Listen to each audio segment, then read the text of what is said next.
Dans un futur proche, le monde subit une déconnexion massive et Internet devient inutilisable. Dans la panique générale, les savoirs de l'humanité sont regroupés dans d'immenses observatoires encyclopédiques qui s'enfoncent vertigineusement dans le centre de la Terre. L'ensemble des œuvres, des savoirs, est minutieusement conservé, préservé, indexé, pour parfois tomber simplement dans l'oubli, relégué dans l'obscurité. La politique mondiale se souciant moins de la culture de l'humanité que de la survie des êtres humains, certaines œuvres s'endorment simplement pendant des décennies, quittant la mémoire collective. Mais ces entrepôts labyrinthiques ne sont pas infinis. L'œuvre culturelle ne s'est pas arrêtée avec ce grand blackout. Les artistes continuent de témoigner, de s'exprimer et de créer. Alors les directions d'observatoires ont pris la lourde décision de supprimer des œuvres considérées comme oubliées, inutiles au patrimoine mondial de l'humanité. Chaque mois, dans l'observatoire cinématographique, 5 films disparaissent. Pour toujours.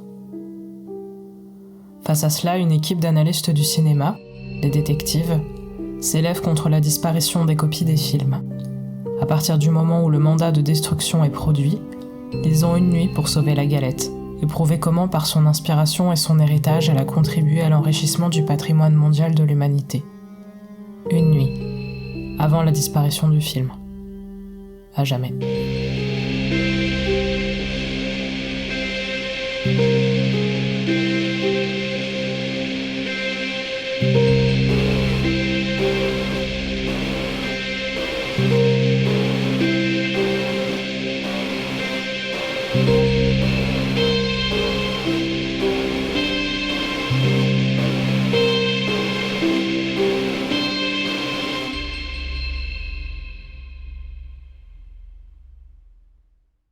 Mandat de destruction, numéro 210-771. Wake in Fright de Ted Kotcheff. Qu'est-ce qu'on a sur cette galette ? C'est Wake in Fright, réalisé par Ted Kotcheff et sorti en 1971. C'est un film australien qui raconte l'histoire d'un instituteur en route pour Sydney pour les vacances de Noël, et qui s'arrête dans une petite ville minière où il va vivre un enfer. Attends, ça me rappelle quelque chose. Il était pas perdu ce film-là ? Si. Il a été porté disparu pendant des années avant qu'on retrouve des négatifs au début du siècle pour le réhabiliter. Et maintenant on veut le faire disparaître de nouveau. Alors que c'est l'un des films fondateurs du courant Ausploitation. Le cinéma bis australien qui s'est développé dans les années 70 grâce au gouvernement qui le soutenait personnellement, c'est bien ça ? Exactement, une histoire incroyable qui correspond à la période de 2 mandats successifs des premiers ministres John Gorton et Gough Whitlam, qui étaient très engagés dans la culture et qui, appuyés par le lancement du classement R, ont donné la possibilité à plein de films, tous plus fous les uns que les autres, de se faire. Et surtout des films érotiques. Alors oui, mais pas que. Bien sûr, il y en a eu, mais c'est aussi toute la période des films de tueurs et de l'outback australien. Les réalisateurs se sont rendus compte que ce quotidien banal qui était le leur avait beaucoup de succès à l'étranger. Un désert écrasé de soleil, des grosses voitures, du sexe et de l'alcool. Le charme des films d'exploitation australiens tient dans ce film. Et une authentique chasse aux kangourous. Tu penses qu'ils veulent détruire le film pour cette raison ? Je pense que l'analyse d'un film s'exerce surtout avec une grille de lecture précise et un œil avisé. Et que la mise en lumière des choix artistiques d'une personne indique pas nécessairement qu'on cautionne les errances de son scénario. Et qu'il va nous falloir des arguments sacrément béton pour le défendre. Parlons de béton, j'ai une petite idée sur la question. On part en phase recherche ?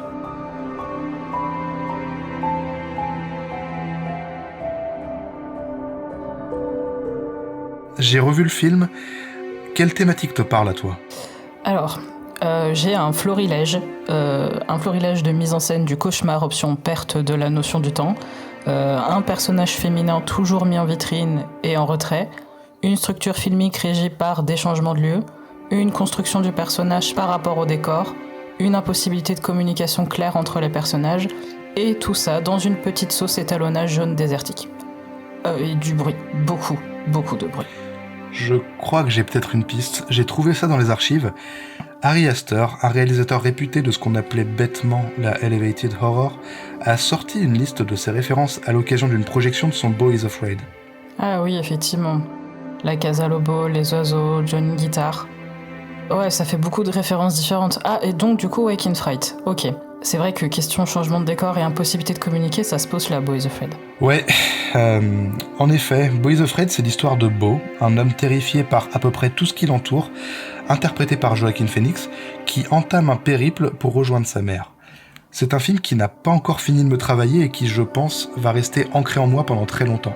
En fait, ce que je trouve fascinant, c'est qu'on a là un film qui change radicalement d'atmosphère au fil du voyage. Il est séparé en 5 parties, bien distinctes, définies par les étapes de sa quête, et, pour chaque étape, on a un climat radicalement différent, comme si 5 films se trouvaient dans un seul. Et cet aspect hétérogène se retrouve dans les tons employés dans le film, puisqu'on a devant les yeux une histoire qui s'apparente à un drame, mise en scène avec des codes de cinéma d'horreur moderne, mais aussi avec des gimmicks propres à la comédie, au slapstick, voire même au burlesque. Et tout ça avec une dimension viscérale qui parvient à te prendre aux tripes et ne plus te lâcher.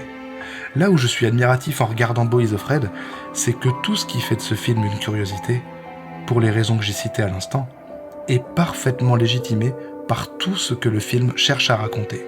C'est un film viscéral car on explore l'intimité d'un homme. Pourquoi on passe par toutes les émotions et tous les genres ? Parce qu'on est témoin de toute sa vie, et la vie, jusqu'à preuve du contraire, n'est pas classifiée par genre et ne possède aucun code. C'est un film qui emploie beaucoup de symboles. Je pense par exemple que l'un des principaux points de ce film, c'est la culpabilité et comment celle-ci peut se manifester. Et surtout, c'est un film qui s'affranchit des frontières, quitte à risquer de perdre son public. Plus j'y pense, et plus je me questionne sur ce film et surtout sur l'avenir de Ari Aster, parce que Beau is Afraid est une œuvre tellement dense qu'elle ressemble à un film somme, alors que Aster est encore au début de sa carrière. C'est vrai que c'est un film extrêmement fouillé, extrêmement dense, qu'on peut pas appréhender comme ça sur un seul visionnage, et je pense que c'est un film qui travaille encore et qui prend son inspiration dans plein de choses différentes, et on peut avoir presque envie des fois de jouer le jeu, de trouver toutes les inspirations de cette espèce de fleuve dans lequel on trouve plein de petites choses qui nous rappellent plein de souvenirs de cinéma qui vont être spécifiques à chaque personne. Mais là, je pense que pour le coup, les racines du film sont peut-être un petit peu plus profondes. Ouais, est-ce que tu penses à une question de vie ou de mort, par exemple ? Alors, par exemple, qui est dans la liste effectivement, pour le film d'Aster, oui évidemment, sinon il ne l'aurait pas mis, pas pour Waking Fright. Par contre, Playtime. Playtime, pourquoi ? Décor changeant, personnage ballotté d'un événement à un autre sans trop comprendre ce qui lui arrive, un univers foisonnant qui semble créer toute pièce posée là, impossibilité de communiquer avec des personnages secondaires pour se faire entendre. Alors Playtime, il est très compliqué à résumer. En gros, il y a environ 6 petits moments. Ces 6 petits moments sont reliés entre eux grâce à 2 personnages. Un personnage féminin qui s'appelle Barbara, qui est une touriste américaine qui arrive en ville, et un personnage masculin qui est Monsieur Hulot, qui cherche tout au long du film à avoir rendez-vous avec un personnage important d'une espèce de firme dans un grand building. Donc on a une première séquence qui se passe dans un aéroport, où on voit donc des touristes arriver. On a une deuxième séquence qui se passe dans des bureaux, où on a Monsieur Hulot qui essaye d'avoir son rendez-vous, mais qui se perd complètement dans ces derniers et qui finit par se retrouver, on ne sait pas trop comment, dans une exposition, qui est le 3e petit moment. Ces expositions se passent dans une espèce de salon, et les 2 personnages vont se croiser à ce moment-là. Ils vont être séparés. Ensuite, il y a une 4e séquence avec des appartements qui sont filmés de nuit et qui sont comme des espèces de vitrines, en fait, comme des espèces de tableaux qui sont filmés donc de cette manière-là et qui semblent communiquer, mais en fait non. On a un 5e petit moment qui se trouve dans un restaurant, qui est la séquence la plus complexe du film parce qu'il y a énormément de personnages, énormément de bruit, il se passe énormément de trucs, il n'y a rien qui s'arrête, ça va très très vite. Et ça se termine avec un dernier petit moment où ça se passe en ville et où on voit des voitures passer, arriver, venir, et les touristes que l'on avait croisés au début, avec la fameuse Barbara, repartent. Voilà, ça, c'est à peu près la manière dont on peut résumer ce film où il se passe beaucoup de choses pas forcément de manière linéaire, il n'y a pas forcément d'histoire, de scénario, ni même de dialogue, parce qu'en fait les gens se disent plein de choses mais s'écoutent pas vraiment. Et ça donne une espèce de petit ovni. Si tu veux, Playtime, c'est un film qui me fait un peu l'effet d'un Rubik's Cube. Pas forcément parce qu'il est complexe, même s'il l'est, ni parce qu'il y aurait forcément une énigme à résoudre ou quelque chose à expliquer, mais parce qu'il a un espace qui va se reconfigurer en permanence. Tu vas avoir différents lieux qui vont faire partie d'un seul et même univers, qui semblent faire partie d'un seul et même univers, avec des blocs qui pivotent entre eux, et selon comment ils sont placés, alors qu'ils étaient assemblés dans un premier plan, ils vont en être séparés quelques secondes plus tard et plus du tout avoir la même signification. Et en fait, tout est une question de lignes, de perspectives, et ces lignes m'ont donné l'impression de bouger à intervalles réguliers, un peu comme un labyrinthe magique, avec des chemins qui changeraient en permanence pour perdre le personnage. Il a un côté très plastique, très burlesque, qui sont parfois teintés d'un humour très très noir. Ça m'a séduit. Ça m'a séduit dans l'effet qu'il produit sur le personnage, et ce personnage est entraîné dans une espèce de chaos visuel et sonore, sans pouvoir s'en défaire jusqu'à la fin du film. Je sais pas ce que t'en as pensé, toi.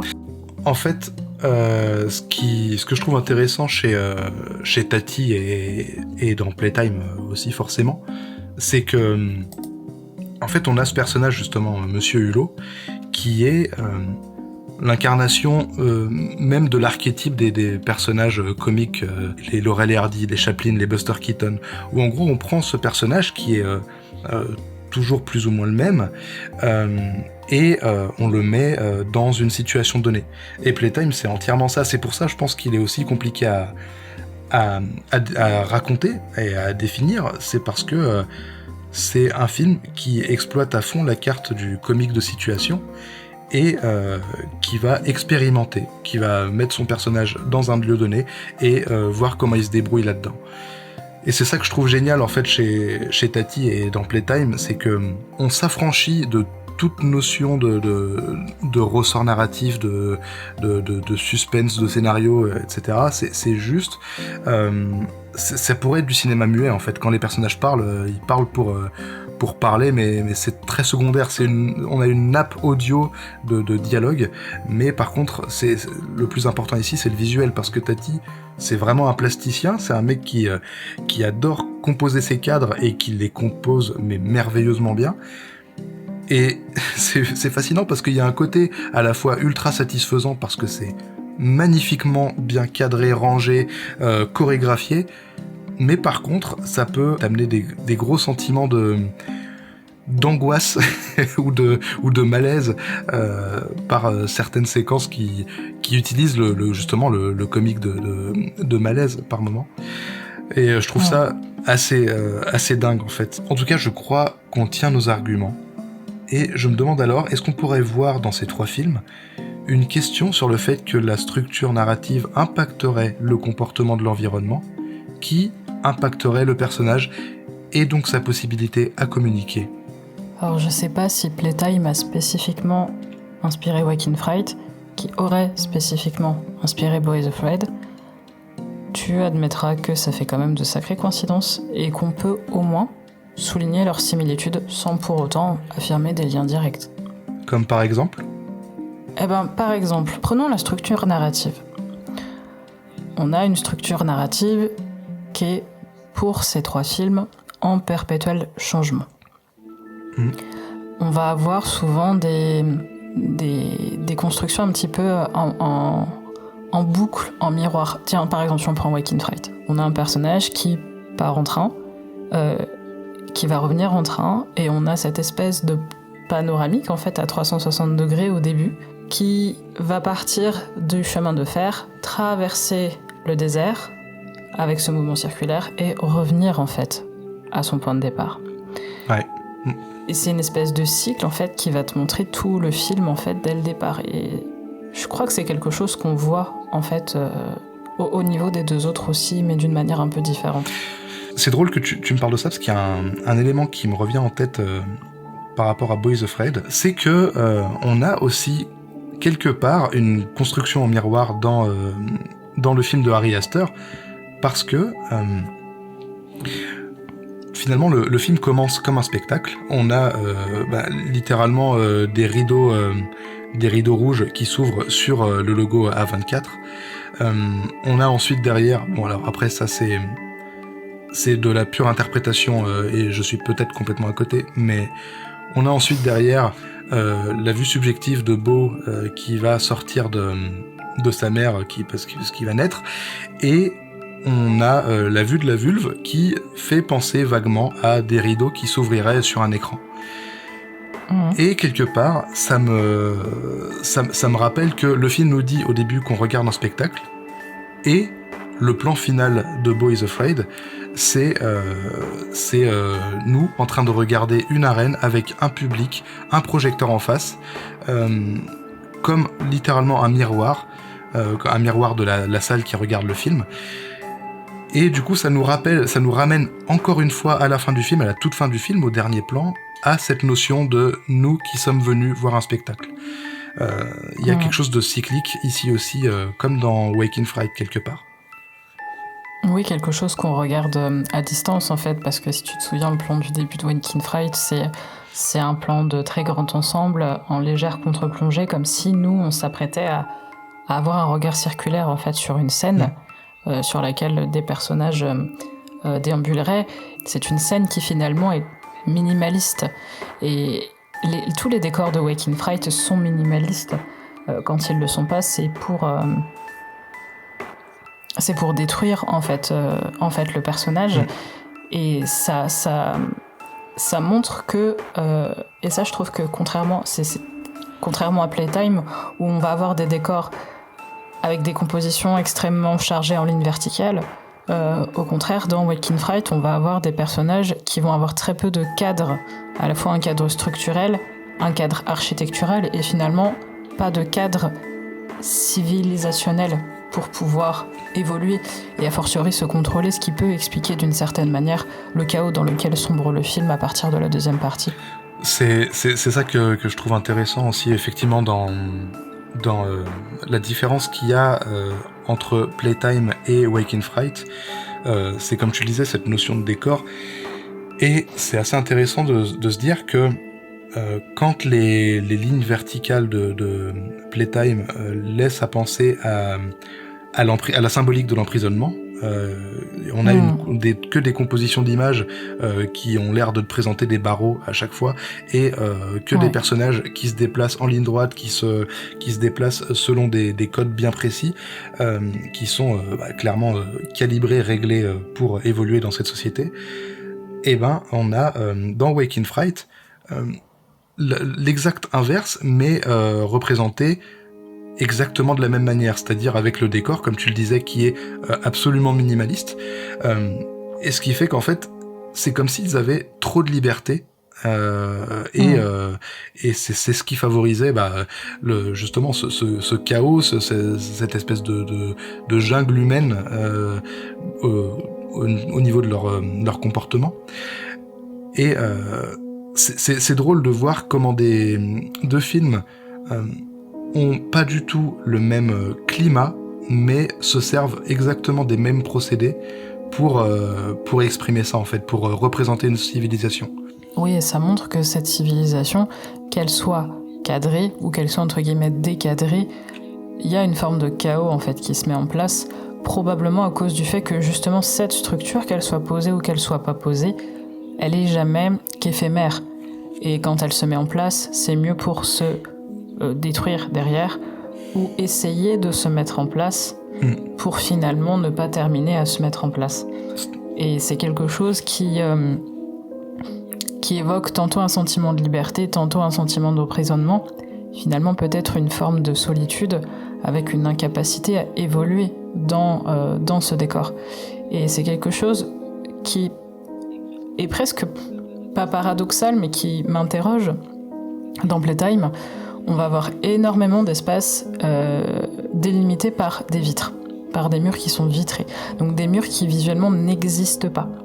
Donc les carcans existent, ils sont mis en place, mais ils sont illogiques. Et d'ailleurs, on le voit à la fin du film, quand il y a le fameux personnage très important avec lequel Monsieur Hulot a rendez-vous, cherche à le poursuivre pour enfin avoir rendez-vous avec lui, échanger avec lui, il se prend la vitre. Donc, et il renonce. Il se prend la vitre et en fait, il ne s'y reprend pas une seconde fois pour aller chercher Monsieur Hulot, il reste à l'intérieur.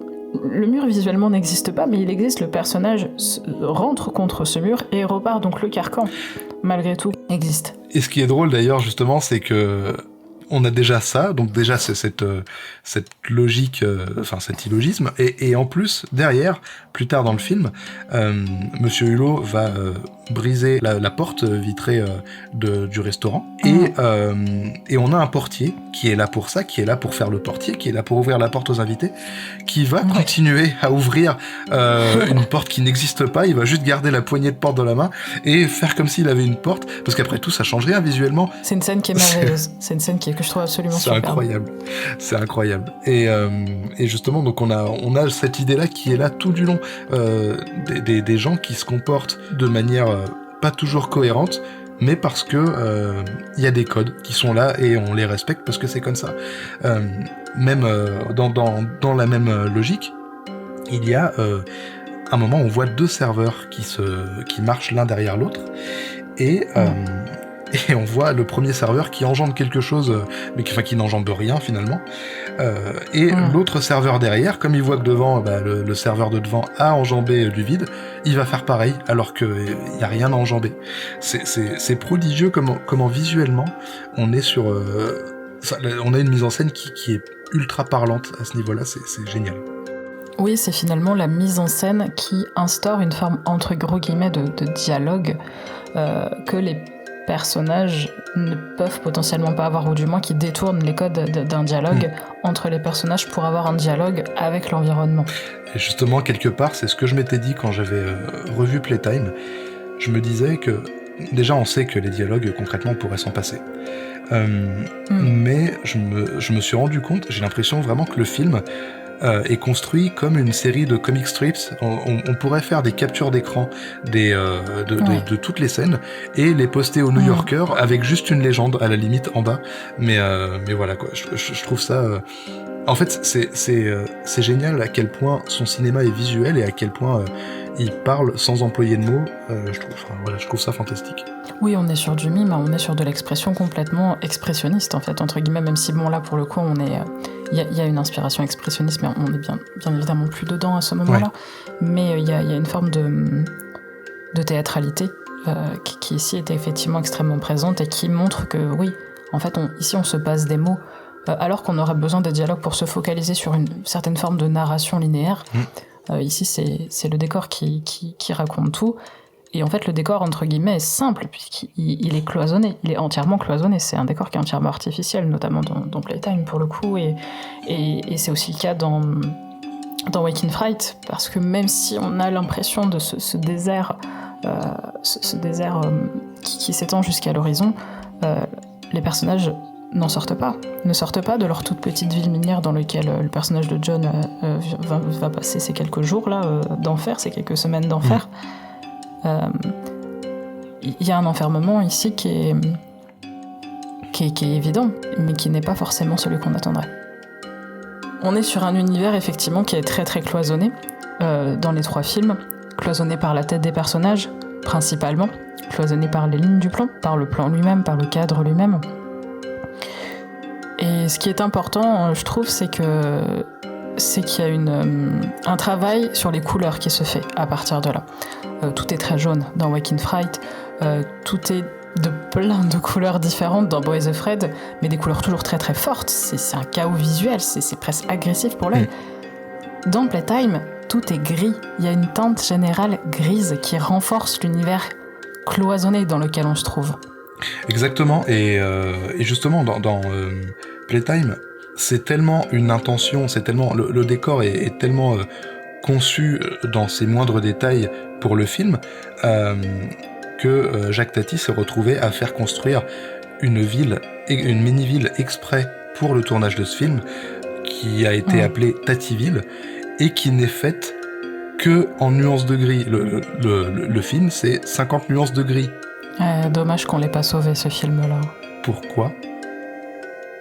Pour rien.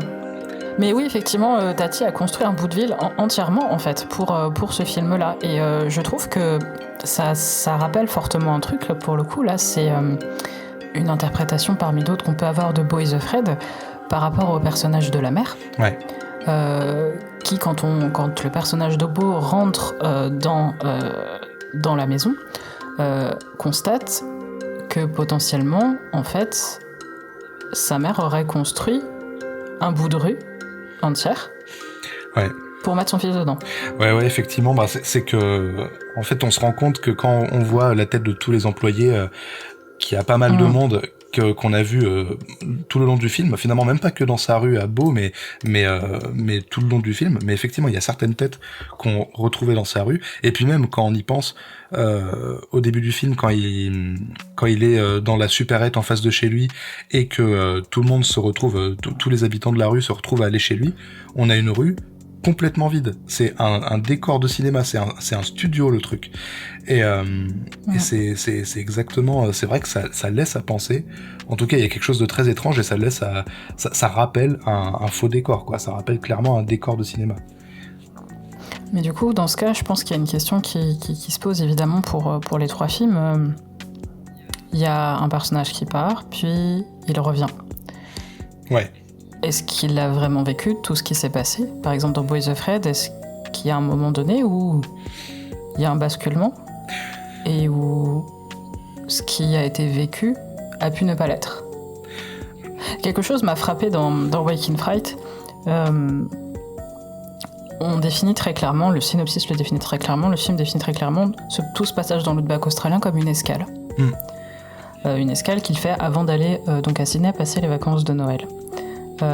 Il en part, tu sais, en mode normal, bien habillé et tout. Ouais. Il se fait déchirer de partout, il boit, à la fin il ressemble plus à rien, on le voit déambuler quasiment dans la petite ville à côté du patelin, tel un zombie avec son fusil à la main. Il finit à l'hôpital et il en sort tout costumé normal, tranquille. Ouais. Et il revient. On sait pas comment en fait, parce qu'il a perdu toute sa thune. Il a perdu toutes ses fringues, il a perdu sa valise, enfin, il a tout perdu. Et il revient. Normal, à la fin du film, dans sa petite maison. Son voisin qui lui demande c'était bien les vacances, et John qui lui répond c'était la meilleure que j'ai passée de ma vie. Il aurait pu tout aussi bien ne rien se passer. Et dans Beau et The Fred, c'est une question qui je pense que beaucoup de monde se l'est posé. Y a-t-il un moment de rupture ? Y a-t-il un moment où Beau meurt et rêverait tout ce qui se passe ensuite ?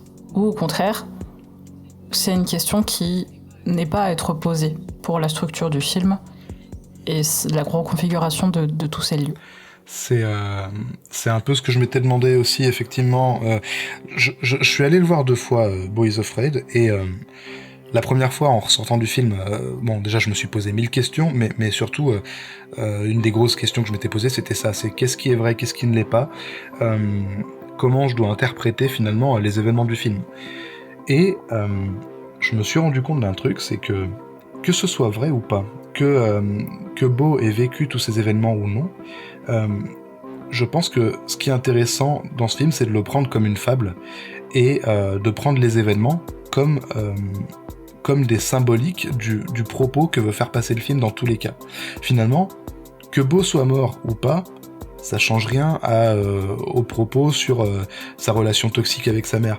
Que Beau soit dans une espèce de purgatoire ou entre la vie et la mort, ça change pas au fait que tout du long, il y a une espèce d'introspection qui se fait sur ce personnage, et que la notion, je trouve, la notion de culpabilité est questionnée tout du long en fait. On a un personnage qui est accablé de toutes parts, par tous les personnages, par tous les événements, par l'univers entier, qu'il ait fait une connerie ou pas, quel que soit son comportement, il va forcément s'en prendre plein la gueule, parce qu'il est beau, parce que c'est ce mec-là qui ne sait pas se faire respecter et qui ne sait pas s'assumer, et donc le monde le bouffe, le monde l'écrase, et en fait c'est comme ça que je l'ai ressenti. Et du coup je me suis juste dit, est-ce que le film ne creuserait pas la question de la culpabilité et ne chercherait pas à identifier ces mécanismes en fait. Est-ce que quand on se sent coupable, c'est vraiment de notre faute ? Est-ce que c'est l'univers qui nous entoure ? Est-ce que c'est vraiment quelque chose qui m'a traversé tout du long du second visionnage justement. Et je pense que Wake in Fright, il y a un peu ce côté-là aussi, c'est que on a un côté introspectif dans Wake in Fright. J'avais écouté Ted Kotcheff parler un peu de son travail sur le film, et sa volonté, c'était de... Il y a quelque chose d'assez drôle justement par rapport à sa démarche, c'est que quand il a été en Australie faire son film, il a été très mal reçu. Avant même qu'il ait fait le premier tour de manivelle, on lui a reproché de vouloir mal représenter les Australiens. Et il a dit, mais moi, c'est pas du tout ça qui m'intéresse, en fait. C'est pas de me focaliser sur les Australiens, c'est de me focaliser sur les hommes en général. La cruauté, que ce soit la cruauté animale ou autre, on en a dans tous les pays du monde. Et en fait, c'est ça, c'est qu'en fait, il voulait explorer la part d'ombre de l'humanité. Et c'est pour ça qu'on part d'un personnage propre sur lui, bien rangé, pour le détruire petit à petit. Et comme Ted Kotcheff l'expliquait sur son travail de mise en scène, en fait, on se rend compte effectivement que tout le long du film, le personnage est ébloui. Il est soit ébloui par des lumières, ébloui par le soleil. À la fin, il y a même Donald Pleasance qui braque un projecteur sur notre personnage principal et qui veut pas le lâcher du regard avec son projecteur. Et en fait, c'est ce que Ted Kotcheff expliquait, c'est que lui, ce qu'il veut, c'est essayer de révéler la part sombre de l'homme, et c'est pour ça qu'il utilise ce procédé de l'éblouissement, en fait, tout du long. Et donc voilà, il y a ce côté-là introspectif qu'on retrouve aussi dans Boys of Fred, que je trouve intéressant. Oui, parce que clairement, ça a trait à cet enfermement, en fait. À cet enfermement très artificiel, qui est tantôt celui du cadre, bien sûr, tantôt celui de la narration, tantôt, encore une fois, c'est une espèce de film gigogne, en fait, à chaque fois, pour les 3 films qui nous intéressent ici. On est sur un film qui est cadré, surcadré, surcadré, surcadré. En premier lieu, on a le cadre, celui de la narration, la structure du film, puis nous avons les cadres architecturaux, et en fait, finalement, on se replie, comme tu dis, avec une forme d'introspection dans la tête du personnage. Un personnage qui est perpétuellement ébloui par un très grand nombre de choses, et en particulier, je pense, par sa propre solitude et cet enfermement qui est finalement conditionné par un cloisonnement qui a trait à beaucoup d'éléments différents du film, ce qui rend chaque film très artificiel, pas au sens où c'est faux, mais au sens où on va assister à la vie d'un homme comme on va assister à un spectacle. Et je trouve que ça file la métaphore entre guillemets avec cette histoire de rideau que tu disais pour Boys of Fred. Ça, il y a ce côté circulaire, presque amphithéâtral, pas amphithéâtral, colisée, avec ce plan à 360 degrés de Wake in Fright. Il y a ce côté théâtral avec ses vitrines dans Playtime, vitrines que l'on retrouve dans Wake in Fright également. Et il y a ce côté, encore une fois, tu parlais d'introspection, et je trouve que c'est très juste dans le sens où on est sur des films, particulièrement Boys of Fred et même Wake in Fright, qui fonctionnent en miroir. En fait, on commence et on termine quasiment au même endroit, et c'est particulièrement visible dans Boys of Fred, où on voit quasiment tout le film, en fait, dans la petite séquence du vide-grenier au début. Et même avant ça, au moment de la naissance du personnage, on a ce hurlement avec la mère qui dit « Vous avez tué mon bébé !» Et à la fin du film, c'est exactement pareil. Il le tue d'une certaine manière, et ça termine en fait de clôturer cette structure circulaire, en fait, qui va cloisonner les personnages et qui, même si elle va changer perpétuellement, reste circulaire. Donc elle est vouée par définition, tel un circuit, à être infinie. Mais ça veut pas dire qu'elle n'est pas susceptible de changer. Et là, je trouve que c'est quelque chose qui réunit nos 3 films, en l'occurrence, une espèce de structure qui va serrer en fait les films comme dans une espèce d'étau, et cet étau va impacter forcément la manière dont le personnage va se comporter, vers cette introspection peut-être, pour paradoxalement s'adapter à son environnement. Et je trouve que de la sorte, on va assister à la construction d'un personnage par rapport aux expériences vécues et subies, surtout subies, dans les lieux qu'il traverse. Et ce que je me demande aussi, sur Playtime notamment, c'est parce que effectivement on a quelque part ce cycle aussi. Hein, le film commence avec une journée qui commence et on a quasiment 24 heures de raconter puisque la fin ça se passe à l'aube avec la ville qui reprend vie et qui repart dans sa routine. Et c'est en fait c'est tellement quelque chose qui semble cyclique même dans Playtime que malgré tout le chaos qu'il y a eu la nuit passée, où on a carrément un décor de restaurant qui a été petit à petit de plus en plus détruit, entre le plafond, la porte, etc., on reprend dès l'aube avec une synchronicité parfaite de tous les éléments de la ville, les voitures qui se baladent comme un balai, tout est millimétré, et en fait, comme si tout le chaos qu'on avait aperçu depuis les 1h45 d'avant, ça n'avait absolument rien changé à ce qui était en place en fait. Et on repart à zéro dès le lendemain. C'est purement cyclique quoi. C'est un cycle. Du coup, je me dis, parce que comme on le disait en fait, Monsieur Hulot, c'est un personnage qui revient dans plusieurs films et qui a finalement très peu de personnalité. C'est un personnage qui est juste très naïf, qui se laisse porter par les choses, qui est très observateur. Quelque part, en fait, ça pourrait plus ou moins nous incarner, nous, en regard extérieur sur un monde qu'on comprend pas forcément tout le temps. Et en fait, ce que je me dis, c'est que, est-ce que là, l'introspection, elle concerne Monsieur Hulot, ou est-ce que ce serait pas la ville de Tatyville et, par extension, la société dans laquelle on vit, qui serait ici analysé? Est-ce que en fait, ce serait pas un moyen pour nous de faire une introspection sur notre civilisation en fait? Il y a quelque chose d'une expérimentation en fait, d'une expérimentation sur un personnage, d'une expérimentation sur un lieu qu'on ne connaît pas mais qu'on reconnaît d'une certaine manière. Alors peut-être pas forcément l'outback australien, mais je pense qu'on visualise assez facilement les lieux dans lesquels évolue le personnage de Beau dans Beau is Afraid et les lieux dans lesquels le personnage évolue dans Playtime. Enfin, on a tous été à un moment donné confrontés à un aéroport, aux grandes étendues d'un aéroport dans notre vie. On a tous essayé de se retrouver dans un grand bâtiment administratif parce qu'on avait rendez-vous avec quelqu'un d'important et pour finalement se perdre. On s'est tous perdus dans un hall d'exposition immense. On a tous été au restaurant une fois dans nos vies.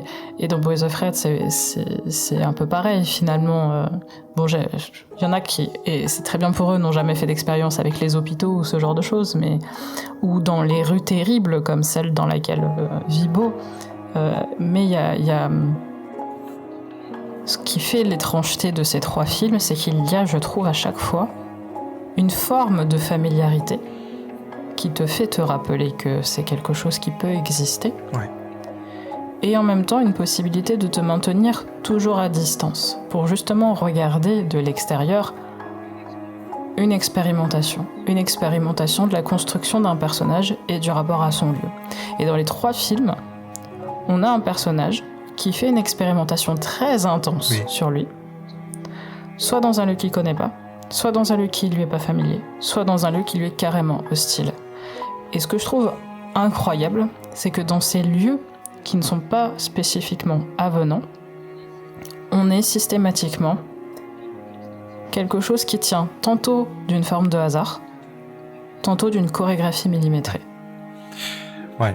Et surtout qu'en plus, comme tu le disais, effectivement, ce qui se passe dans Waking Fright peut ne pas nous parler parce que c'est des décors qu'on ne connaît pas, mais justement, en fait, là où on peut se projeter, c'est dans les mécaniques entre les personnages, parce que concrètement, qu'est-ce qu'on a ? C'est un personnage étranger qui essaie de s'intégrer à un groupe qu'il ne connaît pas. Et on a tous de grandes chances d'avoir déjà vécu ça à un moment donné de notre vie, même si c'était en maternelle ou en primaire. C'est quelque chose, en fait, tous ces mécanismes sociaux qui sont représentés ici, c'est quelque chose qu'on connaît finalement, qu'on connaît assez bien, et c'est justement ce qui permet aussi de comprendre pourquoi il se laisse aller, pourquoi il se laisse porter par le truc. Quand je vois le film et que je le vois enchaîner les bières alors que il voit bien que ça va pas lui rendre service, finalement on a envie de le juger, mais on se dit ouais mais ok, mais il est tout seul là, il a besoin d'eux en plus pour survivre parce qu'il a plus d'argent, il a rien du tout. On peut comprendre en fait finalement son comportement parce qu'on a déjà vécu plus ou moins ça, quoi. Oui, c'est quelque chose de très, encore une fois, familier et en même temps extrêmement oppressant, parce qu'on va avoir un personnage qui est systématiquement en volonté de s'en aller. Il y a toujours un moment dans Waking Fright de lucidité où le personnage de John se dit « Putain, faut que je me casse en fait, il y a quelque chose qui va pas. » Il y a toujours un petit moment qui est toujours magnifiquement filmé par Kochev où le personnage va se dire « Ah tiens, il y a une première étape où il essaye de s'intégrer. Il y a une deuxième étape où il s'intègre. Et une troisième étape où on lui dit, tiens, il faut que pour t'intégrer, il faut que tu fasses ceci. Et ce moment où son regard change, et où il se dit, mais punaise, c'est pas du tout à ça que j'appartiens. C'est notamment le cas dans Waking Fright par rapport à la chasse. Où au début, il tire un peu partout sans qu'il y ait cette chasse au kangourou parce qu'elle se fait de nuit. Et on a le personnage de John qui tire sur je crois que c'est un renard, je sais plus, un coyote. Et il dit, regardez les gars, je l'ai touché, puis il part pour aller le chercher et il est retenu par ses collègues qui lui disent, mais on s'en fout en fait, on tue pour tuer. Et il se retourne et t'as ce moment de compréhension. Et où il se dit, mais ouais, bah du coup, je vais pas aller le chercher. Pour rester intégré avec eux, il va falloir que je revienne, en fait. Et plus tard, dans cette horrible scène de chasse dans la nuit, il y a pareil ce moment où il va s'emparer du kangourou, où il est poussé, en fait, par les autres personnages à le faire. Il l'encourage, ils lui disent vas-y, comme un rituel en fait, pour s'intégrer dans cette société, et on comprend qu'il galère et qu'à plusieurs reprises en fait, il pense à renoncer. Ouais. Parce que ce système ne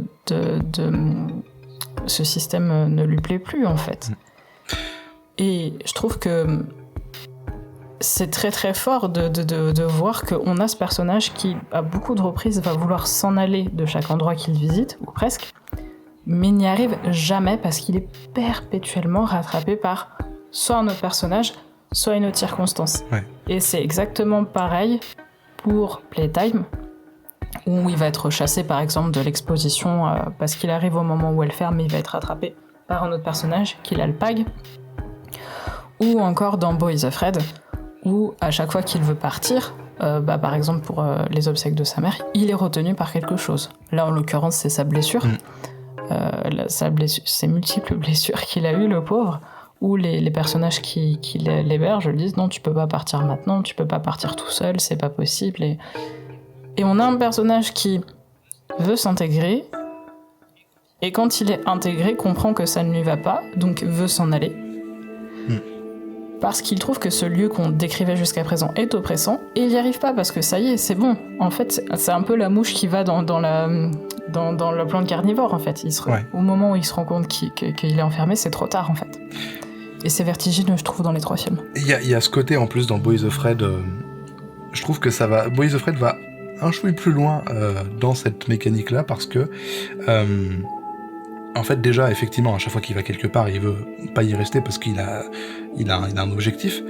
Mais surtout, à chaque fois qu'il va passer une étape, contrairement à Waking Fright ou Playtime, où ça va graduellement être de pire en pire, dans Boys Afraid, à chaque fois qu'il arrive quelque part, ça a l'air plus doux.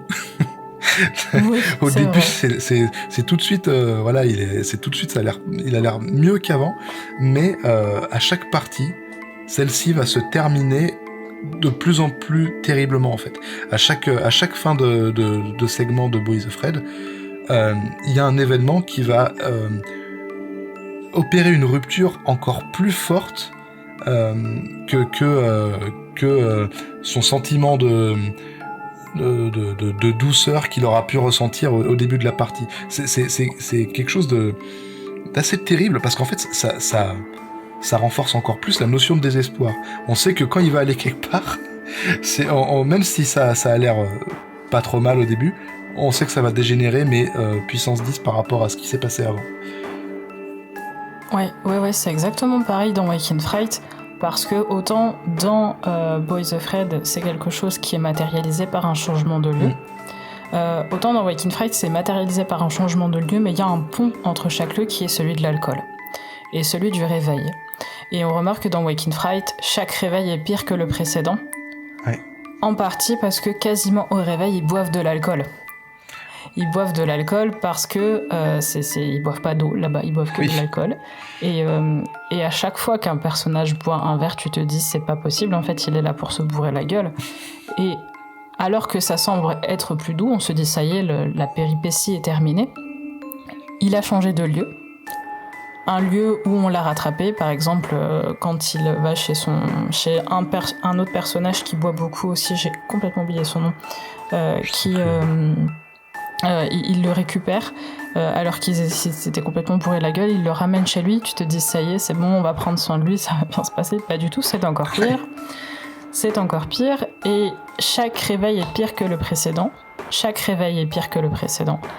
Et c'est vraiment, tout le film est vraiment mis en place autour d'une espèce de jeu de hasard où le personnage se réveille chaque matin avec probablement la conscience du fait qu'il ne sait pas dans quel lieu ni dans quel état il va se réveiller. Exactement. Et c'est dans ce cas-là qu'il fait cette expérimentation intense, cette expérimentation qui se voit au début du film avec le jeu qui est un jeu de pile ou face, avec les petites pièces, et qui montre effectivement ce double rapport de force qu'il y a entre quelque chose qui tient du, entre guillemets, hasard, et qui en même temps est très chorégraphié. Et on remarque qu'à partir de la deuxième petite séquence des paris, au début il découvre comment ça marche, et puis il rentre chez lui avec plein d'argent, et il se dit « Ah mais il me manque encore un petit peu pour ne plus jamais être prof ». Alors il va y repartir, donc il y a une deuxième séquence, et à partir de cette séquence, qui dégénère plus ou moins parce qu'il parie toute la soirée, on va partir sur des cadrages qui vont être très différents et qui vont matérialiser le fait que la construction du personnage est intimement liée au lieu et à la manière dont on va filmer les lieux. Et à partir de cette petite séquence, on va avoir des cadrages beaucoup plus verticaux, beaucoup moins frontaux et près du sol, parce qu'il est quasiment assis sur le sol au début quand il fait les paris. On va être au contraire très près du plafond, avec un personnage qui va devenir un sujet d'expérience qui est peu à peu aligné par toutes les activités qu'il va faire. Et d'ailleurs, le plan qui succède à la fin de cette deuxième séquence, c'est un plan donc de réveil, et c'est un plan en plongée du coin de sa chambre qui permet de le voir complètement vulnérable et exposé, puisqu'il est nu. Et ça y est, il est devenu un rat de laboratoire, il est rentré dans le laboratoire de cette petite escale, et ça y est, c'est le labyrinthe un peu à la Boys Afraid, où on a l'impression que c'est un peu l'impression d'avoir des cauchemars, tu sais, imbriqués les uns dans les autres, et quand tu crois te réveiller, en fait, t'es dans l'étage du dessus du cauchemar, et faut remonter les étages petit à petit pour enfin te réveiller. Sauf que, y a un truc terrible, c'est que la plupart du temps, les cauchemars, pour en sortir, il faut mourir. Et c'est ce qui arrive notamment, a priori, en tout cas d'une manière métaphorique, au personnage de Beau. C'est ça que... Tu parlais de cet enchaînement de plans dans Wake in Fright, avec lui qui se retrouve à plat ventre sur son lit, complètement nu. Je dois bien admettre que ce passage m'avait plutôt fait rire, en fait, parce que l'enchaînement des plans est prodigieux, parce que ça, y a pas besoin d'en dire plus, en fait. Le gars, on le voit parier, et juste après, il a plus rien. Il a littéralement plus rien sur lui, quoi. Et il s'est mis à poil pour le jeu dans l'expression littérale. C'est exactement ça. Et tu vois, tout à l'heure, on parlait de l'idée de s'intégrer dans un groupe d'étrangers, et donc en tant qu'étranger soi-même, quoi. Et il y a clairement cette dynamique-là dans la séquence, dans toutes les séquences en fait du jeu de la pièce, du jeu de pile ou face, parce que au début, quand il arrive, il est tout sauf confiant d'aller poser sa petite liasse de billets par terre au milieu de toute cette foule. Et finalement, ça rejoint ce que tu disais sur cette chorégraphie, le fait que tout soit millimétré, tout soit chorégraphié dans cet espace-là, parce que tout le monde sait à qui se trouve l'argent. Ils le disent même textuellement dans le dialogue. Oui. Il y a carrément le flic qui dit mais t'inquiète, tu poses ton argent, tu vas le retrouver. Tout le monde sait qu'est-ce qui est à qui et tout le monde sait compter ce qui lui revient. Et en fait, il le constate là où au début il n'est pas du tout confiant parce qu'il connaît pas ce groupe. C'est là où la première fois où t'as l'impression qu'il est fier, il y a une espèce de fierté qui ressort dans sa première partie quand il voit qu'il gagne. Un sentiment d'appartenance. Tout à fait, voilà, parce qu'en fait il se rend compte que effectivement les mecs ils m'ont pas oublié. T'as carrément le gars qui gère le jeu, qui est l'espèce de bookmaker, si je peux appeler ça comme ça, qui lui dit j'ai failli te perdre, et puis il lui rend son argent. Et en fait t'as vraiment cette idée-là d'appartenance qui s'inscrit dans cette séquence et qui va joncher tout le film finalement, parce que c'est ce qui va se passer aussi derrière. Il va arriver dans un autre cadre, il va pas être confiant quand il voit les deux molosses chez le mec qui le recueille là. Il découvre pour la première fois les deux gros beaufs australiens. Oui, c'est vrai. Et en plus ils arrivent, ils sont super impressionnants parce que ils sont gigantesques, et pour montrer et pour montrer à quel point ils sont grands, il y en a carrément un qui pose sa main sur le plafond, sur une poutre du plafond. Le gars arrive à toucher le plafond et il tend même pas les bras, il s'appuie sur une poutre du plafond quoi. Et encore une fois c'est cloisonné, tu vois, et ça rend certains personnages ça rend des personnages tellement grands que ça devient encore plus oppressant, et qu'à un moment donné notre héros se sent obligé d'aller faire un tour avec la femme du gars. Oui. Tu sais, avec Jeannette. Alors, pause. Petite rectification. Après vérification, il se trouve qu'en fait, c'est pas sa femme, mais bien sa fille. Voilà, quitte à faire une enquête, on s'est dit que c'était pas plus mal de mettre le doigt sur nos coquilles. Et on reprend. Ils vont faire un tour dans la forêt comme si il s'agissait de prendre l'air, en fait. Oui, c'est ce qui ressort de leur conversation en plus. Oui, tout à fait.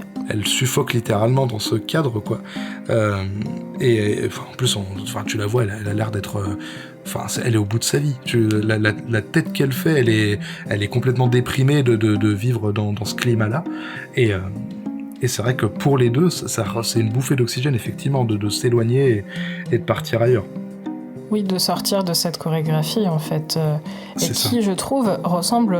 Tu parlais du fait que chacun savait très bien où était la place de chaque chose.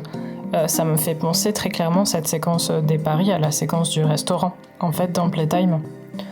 Où on l'a expliqué tout à l'heure, chaque personnage sait ce qu'il a à faire, chaque personnage sait ce qu'il fait, et si on suit notre interprétation de Beau et The Fred, selon laquelle la mère de Beau aurait construit toute une rue pour y héberger son fils, on sait, en voyant un portrait, une grande affiche quand on rentre dans la maison de la mère, que quand on voit les employés, c'est les têtes des gens qu'on voit tout au long du film.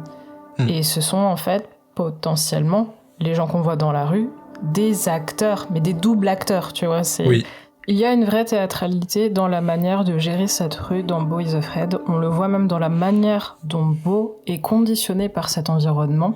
Il y a un ensemble de choses qui sont mises en place, et notamment quand il rentre, il y a ce plan de Beau qui, d'un coup, croise le regard, tu sais, de l'autre personnage, principalement antagoniste, complètement ailleurs, celui qui est tatoué de partout, tu sais. Ouais. Il se regarde, et là, Beau, c'est qu'il doit partir en courant pour foncer chez lui, et que l'autre va partir en courant pour l'attraper. Et Beau, on sent qu'il a rodé cette course, qu'il rentre directement, et il y a ce plan que je trouve, il est très simple, hein, mais qui je trouve est incroyable. Ouais. Il y a ce plan où le plan est séparé en deux par la vitre, et ils sont de chaque côté, et chacun est à sa place. Tu vois, chacun est à sa place sur scène, et il y en a un qui par sa position dit « je contrôle » ou « je crois contrôler cet environnement, je sais comment il fonctionne », et toi tu restes en coulisses, tu restes à ta place. Et ce côté très chorégraphié se voit dans les trois films, je trouve, mais d'une manière différente. On a cette symbolique souvent dans la construction des plans des trois films, finalement. Tu vois, tu me parlais de la disposition des personnages dans Beau et The Fred. on a aussi des façons de mettre en scène dans Playtime où on se permet de faire des plans très larges avec une profondeur de champ presque infinie et ce qui nous permet de faire évoluer des personnages justement de part et d'autre de vitres, des cadres dans des cadres, voilà, on a vraiment des plans gigognes comme ça qui permettent soit d'imager des relations de hiérarchie entre les personnages, ou alors d'imager un système de fonctionnement généralisé en fait. Il y a des espèces d'itinéraires qui se font dans les plans et on se permet de faire ça parce que les plans sont très larges et on peut créer des itinéraires d'évitement en fait. Voilà, c'est ça, exactement.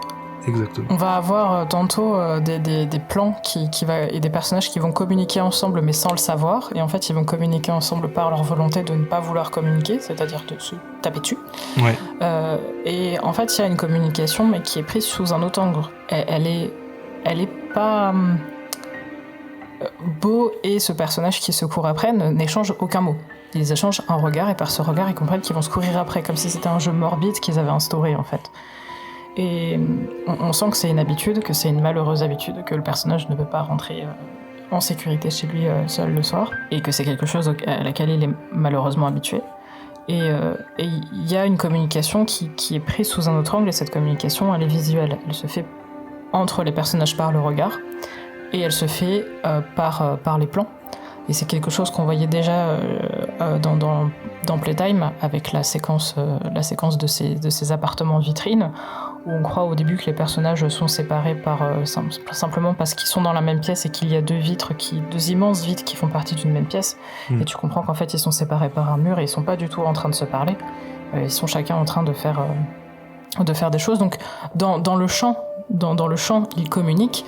Par contre, dans la narration, ils ne communiquent pas du tout. Et la communication est uniquement visuelle. Elle se fait par mime, elle se fait par regard. Et je sais pas si on peut parler du fait qu'il n'y a pas de communication, mais par contre, on peut parler du fait que, très clairement, le personnage est matrixé et phagocyté par l'environnement dans lequel il se trouve, cet environnement qui l'oppresse, et un environnement auquel il apprend à s'adapter pour opérer des stratégies qui sont des stratégies d'évitement des autres en fait. Ce qui est paradoxal parce qu'on sent que les personnages que Monsieur Hulot, Beau et le personnage John de Wicked Fright, on sent que c'est des personnages qui sont terrassés par le désespoir et la solitude, des éléments sous-jacents qui apparaissent peu à peu tout au long des films qui sont concernés. Et pourtant on sent que c'est des personnages qui cherchent, je dirais pas la compagnie, mais en tout cas l'interaction. Parce qu'ils cherchent à s'intégrer, en fait, dans cette société. Sauf que les trois petites sociétés qui sont dépeintes dans les films sont en fait en permanence critiquées par la mise en place, comme tu dis, des systèmes qui sont voués à être, sinon détruits, au moins extrêmement négatifs, voire hostiles pour le personnage qui est concerné. Surtout en parlant de communication, on a, dans Beau is Afraid, quelque chose d'assez étrange, en fait. Finalement, on ne sait pas si c'est lui qui n'arrive pas à communiquer avec son environnement, à savoir comprendre son environnement. On se demande si c'est sa perception qui est biaisée, qui crée un monde complètement halluciné, complètement taré, ou si ce serait effectivement un manque de communication totalement généralisé. Mais je repense à cette séquence où il s'endort dans son lit tranquillement, et t'as quelqu'un qui lui poste des mots pour lui dire de baisser la musique parce qu'il fait trop de bruit, il y a trop de musique. Ouais. Alors que lui n'a pas mis de musique, il est en train de dormir. Donc régulièrement au fil de la nuit, il y a un mot qui sort sous la porte d'un voisin qui est énervé. Et plus ça va, en plus le voisin montre qu'il est énervé parce que il toque violemment, il se met à gueuler, jusque dans cet aspect-là, on voit que on sait même pas ce qui provoque ce manque de communication. On sait même pas ce qui provoque le fait que les gens ne se comprennent pas. C'est vraiment une question que je m'étais posée. Mais ça rejoint ce qu'on se disait avant. Est-ce que sa mère a provoqué tout ça, ou est-ce que on est tout simplement dans un monde qui a des codes complètement hallucinés? Oui, complètement. Et en même temps, alors évidemment, on peut pas poser de diagnostic sur l'état mental des personnages, hein. C'est pas ici le propos, on fait de l'analyse cinématographique, pas des diagnostics médicaux. Mais on peut remarquer que ces différentes échelles de compréhension sont favorisées, comme tu l'as dit tout à l'heure, par le fait que les plans sont extrêmement grands. On a des plans à très grande profondeur de champ qui permettent de faire des espèces de plans gigognes, qui permettent donc de faire plusieurs échelles de compréhension. Et en fait, plusieurs réalités, niveaux de réalité peuvent se dérouler au sein d'un même plan, et c'est quelque chose qui est favorisé, je trouve, particulièrement dans Boys Afraid, par des plans à 360 degrés, des panoramiques, qui figurent une espèce de bulle, en fait, dans laquelle le personnage va s'enfermer peu à peu dans un rapport qui est très ambivalent, parce que cette bulle, dans les 3 films, elle va se créer de manière plus ou moins visible autour du personnage. On va remarquer qu'elle existe tantôt pour le protéger des agressions extérieures, tantôt pour justement le mettre en retrait, directement, par protection. Et en fait, à partir de ce moment-là, le langage du personnage va se modifier. Sa manière de communiquer avec l'environnement va se modifier. Cette manière de communiquer, elle va être complètement remise en question, voire supprimée. Et ça pose un problème. Non, ça pose une question que je trouve très importante dans les 3 films, qui est cette question de la communication, ou plutôt de l'incommunication, je sais pas si ce mot existe, mais c'est cette incapacité en fait des personnages à communiquer. Ça part du fait que, notamment dans Waking Fright, les personnages, ils sont fous, ils sont pas fous, peu importe, mais en tout cas on peut admettre qu'ils sont perpétuellement dans un état second en fait. Ces personnages ne boivent jamais d'eau, ils sont tout le temps en train de se désaltérer avec de l'alcool, parce que l'eau c'est juste pour se laver, ou pour essayer de s'en mettre sur le visage pour essayer de décuver, mais les personnages admettent être perpétuellement dans un état second.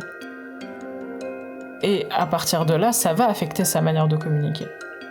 Mais au-delà de ça, déjà, effectivement, ils ont l'air en permanence dans un état second, mais en plus, ils partent forcément du principe que le héros va vouloir les rejoindre dans cette murge, quoi.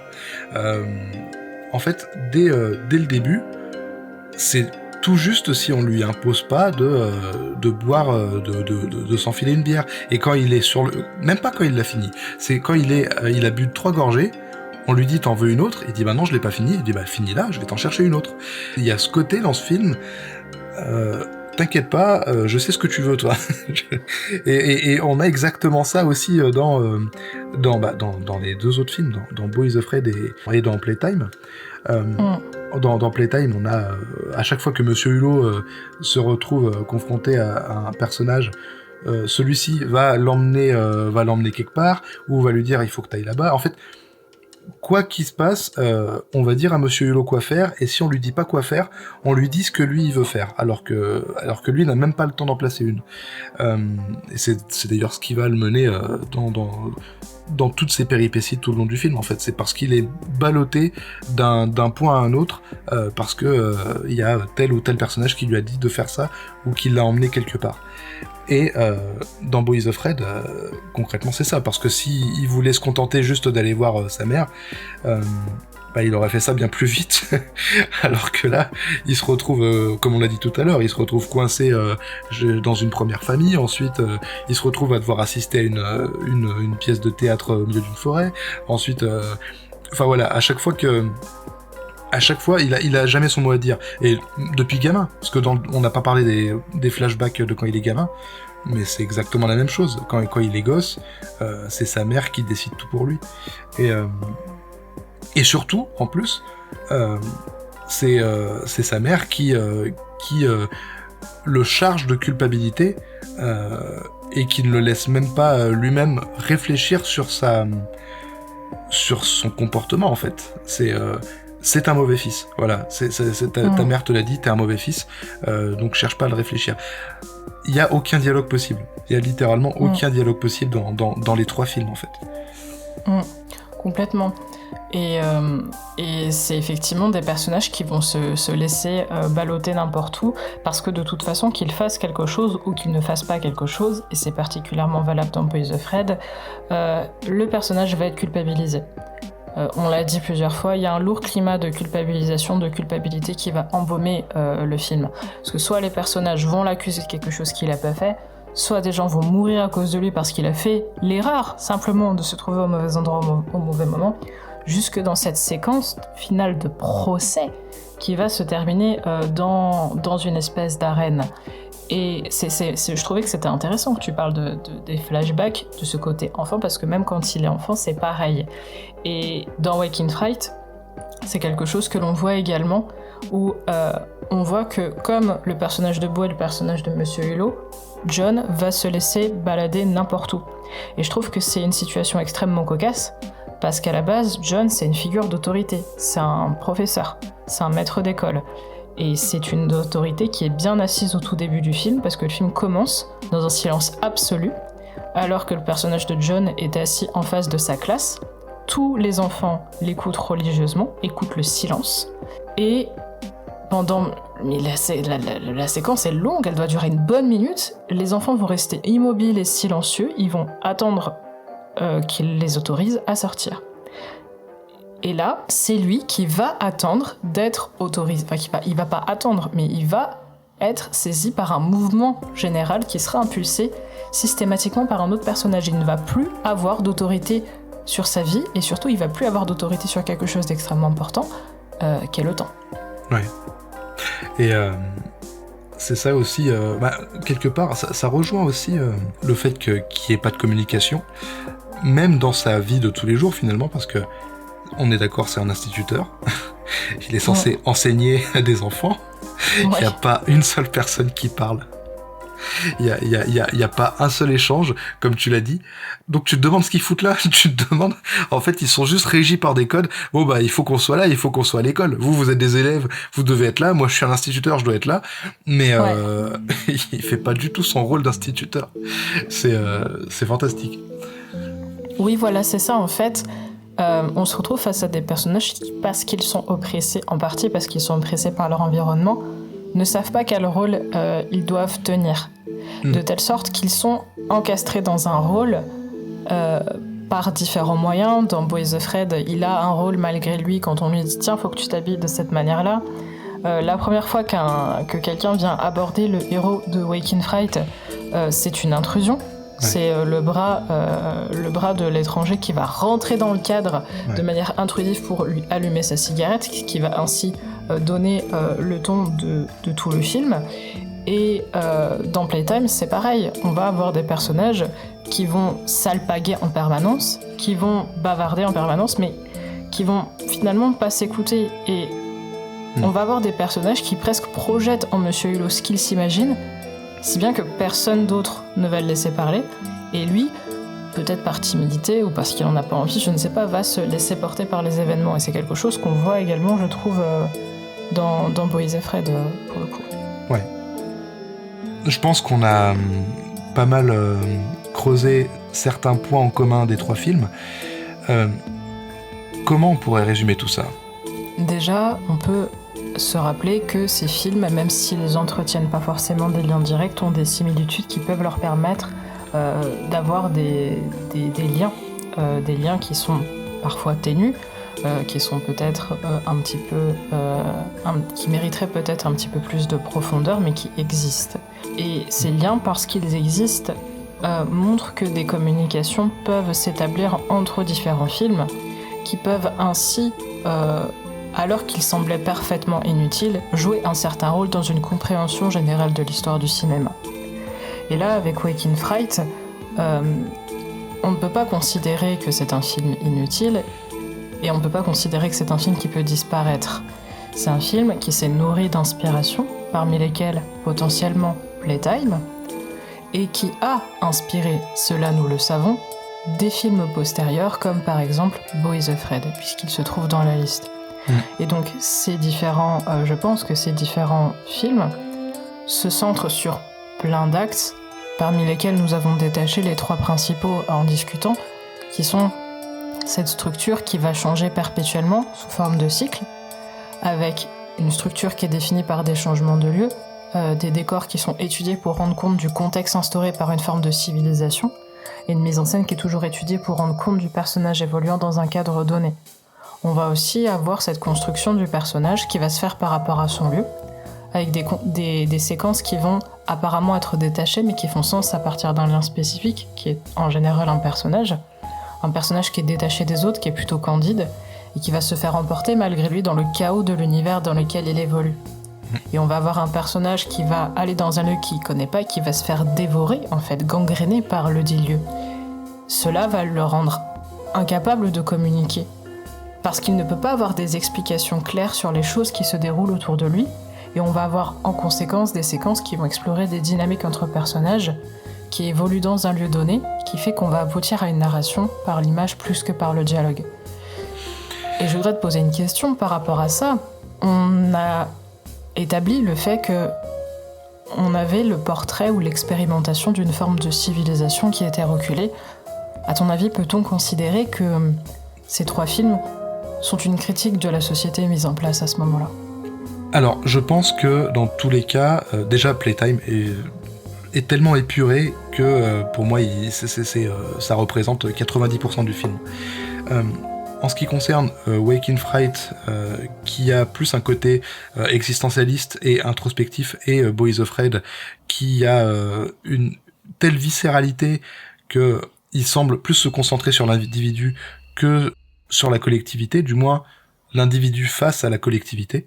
Je pense que oui, dans tous les cas, ce sont 3 films qui observent le monde dans lequel ils ont été faits. Et de manière plus générale, je pense que c'est très rare de trouver un film qui ne ferait pas ça finalement. Effectivement, je pense que clairement, ici en tout cas, on est en plein dedans. Ouais, on est en plein dedans. Il y a des jours où je me demande pourquoi on fait tout ça.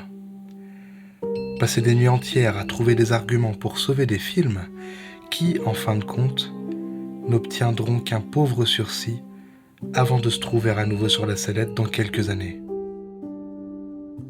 Après tout, les films qui regardent le monde, c'est pas ce qui manque. Et encore heureux que c'est pas ce qui manque. Analyser un film, c'est bien. Mais mettre le fruit de son analyse en contexte avec de possibles influences, ou même, tout simplement, resituer l'œuvre dans son cadre historique, c'est ce qui nous permet d'approcher au mieux notre regard sur un monde qu'on n'a pas connu ou alors oublié. Et détruire ça, c'est le meilleur moyen de nous empêcher de comprendre comment on en est arrivé au cinéma d'aujourd'hui. Et surtout, comment le monde est devenu ce qu'il est.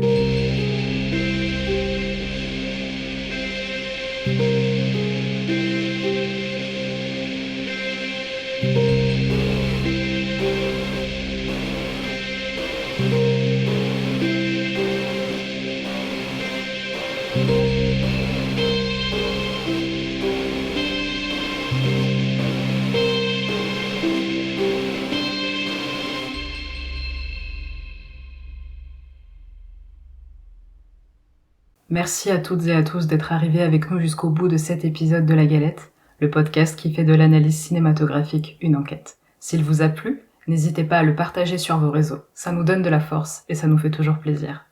N'hésitez pas également à nous suivre sur Twitter, à La Galette Cast, et Instagram, à La Galette Podcast. Cette émission est animée avec amour par Mehdi de la chaîne Des Deux Côtés de l'écran et Hélène, spécialiste du cinéma, qui vous proposeront une émission d'analyse par mois, mais aussi chaque semaine, des dialogues plus spontanés sur des films qui leur tiennent à cœur. Merci pour votre attention et à la semaine prochaine.